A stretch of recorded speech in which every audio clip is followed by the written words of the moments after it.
గరుడ వ్యూహం రచించాలంటే భూమి సమతలంగా ఉంటేనే సాధ్యమవుతుంది మిత్రమా.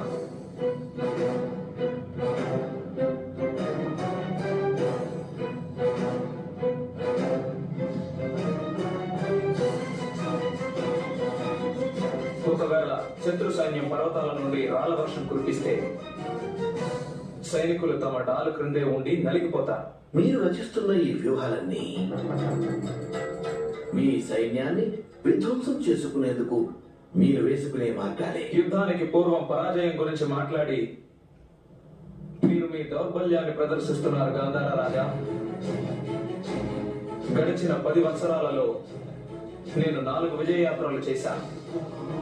చిన్న పెద్ద కలిసి 300 కంటే ఎక్కువే యుద్ధాలు చేశాను. నేను వ్యూహాలు రచించి ప్రయోగించడం, వాటి ప్రాముఖ్యం రెండూ నాకు బాగా తెలుసు. కానీ వాటిలో ఎన్ని యుద్ధాలను తమరు ఆ యాదవుడు కృష్ణునికి విరుద్ధంగా చేశారు అంగరాజా?